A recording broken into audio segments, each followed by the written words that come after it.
پێت وایە بەغدا لە ناردنی موچەی فەرمانبەرانی هەرێمی کوردستان جددی بێت؟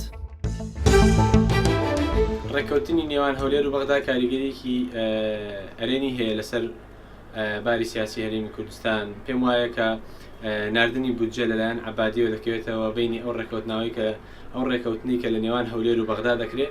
پێم وایە ئەگەر هەردووکیان بێت اتفاقێک لەسەر ئەو خاڵانە ڕێککەون لەوانەیە گرفتێک ئەشکالێک دروست نەبێت. بەڕای من عەبادیش لەسەر ئەو خاڵانە کە قسەی لەسەر کراوە لە کۆبوونەوەکان دەینێرێت، کەواتە دەکەوێتەوە اتفاقەتی سیاسی بینی بەغداد و هەولێر.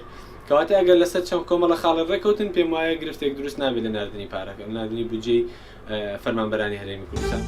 پێم وانیە عەبادی بتوانێت موچەی فەرمانبەرانی هەرێمی کوردستان بە شێوەیەکی جوان و بەبێ کەموکڕی تەسمیل ئێمە بکات. ئەوە بیتاقانەوە ئەو کارتانێک کە دژی حکومەتی هەرێمە کاری دێنێت. پێم وایە عەبادی لێرەدا دەیەوێت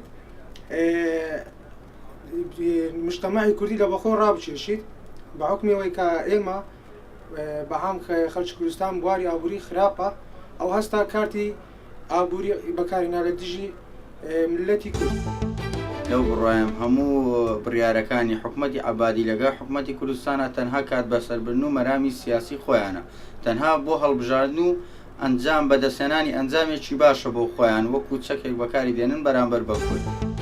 بەڕێز عەبادی پەیامێکم هەیە لە بۆ جەنابەت، گەر موچەت نارد بە زۆر لە مێژ بە موچەکەمان وەردەگرت کە دەچین بۆ سەردانی بانخەکانمان دەرگاکانمان بەسەر داخراوە کە ئەو وردبینەوە و شتانەش دەکەی کە لەسەر و موچە خۆرەکانی وەزارەتی تەندروستی و مامۆستایان، بەڵام هیچ شتەشی بە تەواوت نەکردووە لە بۆ ئەوەی لە بۆ پرۆسەی دەنگدانەکەی خۆت و هەڵبژاردنەکەی کاتەکەی دەکوژیت و دەتەوێت گەورەی شکۆی کورد دابشتێنی، بەڵام زۆر بەداخەوە ناتوانانی